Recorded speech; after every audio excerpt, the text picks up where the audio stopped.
Hey y'all, I just wanted to come tell you what a divine appointment day today has been already. So last night and today, my church hosted Fresh Grounded Faith with Jennifer Rothschild. Love me some Jennifer Rothschild. And it was such a blessing last night and today. Well, months leading up to it, I was pretty stoked about I was going to get to be the little personal driver for Miss Karen Abercrombie. And Karen was the lady who played the 80-year-old lady. She's not 80 years old. She's 50-something years old, I believe, like me. But she played the 80-year-old Miss Claire in the movie The War Room. And what a powerful role that has meant for so many people, and I know it has been for me as well. Well, I was all excited I was going to get to drive her. Things happened though, and she didn't get to come yesterday, and she was going to be arriving today, and they didn't want me missing any of the conference, so I didn't get to go pick her up from the airport, and I was kind of bummed about it. But God has a reason for things, and who knows, maybe he knew I'd probably talk her ear off or whatever, and not give her the quiet time that she needed. But this lady, as soon as we connected, I was like, hey, I'm Stephanie, and I led her to her personal room, and we're walking down this long hallway, and it's just the two of us, and she's asking me how I'm doing. She knew what she was going to say. She didn't mind the chit chat, and so, but I wasn't sure at that moment, and so I told her, I said, you know, I'm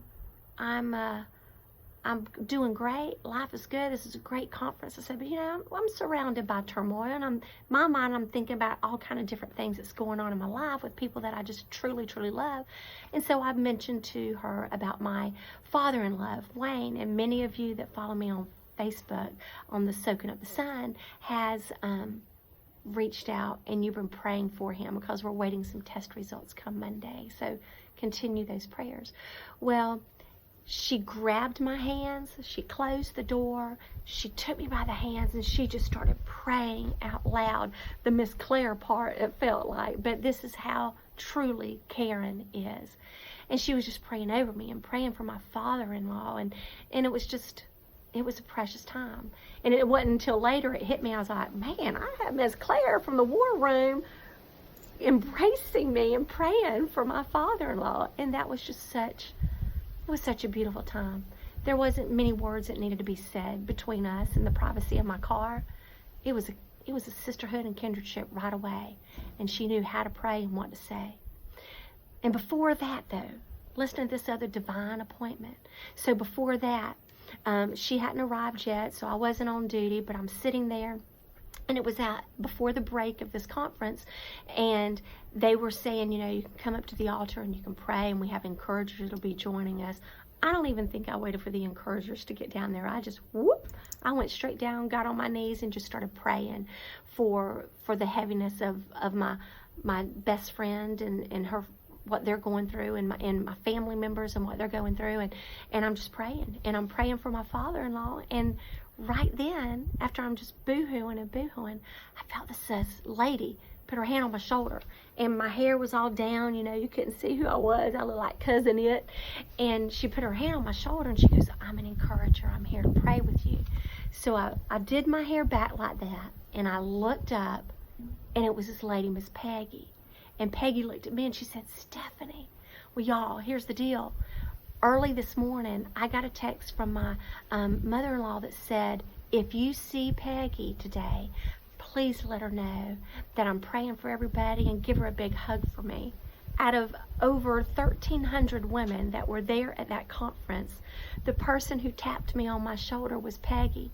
And when she recognized it was me, because she didn't know that it was me when my head was down and my cousin It was in the praying for him, she just started crying as well, and she started praying.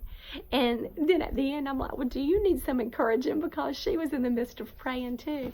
But it was such a precious thing. And I just want you to know, prayer is powerful. It is a total powerful thing. And I'm going to be talking more about all of this that was talked about this weekend later on. I don't know if I'm going to type it or video blog it or whatever, but I just want to thank Karen for cradling me and praying for me and with me. What a precious soul. I even told her, if you read me long enough, you've seen many, many times I say It doesn't matter the age or the stage. She said those same exact words in her speech today, and I've never heard anybody say that. And I'm like, we are kindred, sister. And so, but thank you, Karen, for today and for your prayer. Thank you, Peggy, for the prayer. And thank you for Becky wanting me to see Peggy, and God for intervening it all.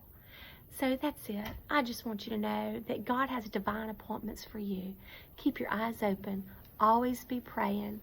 And know that even when you don't know what to say, God knows your heart. God knows what you want to say. That's it. I pray y'all have a blessed day. Have a great day. And make sure that you are freshly grounded in faith. That faith in Jesus Christ. Okay, y'all. Take care. Bye.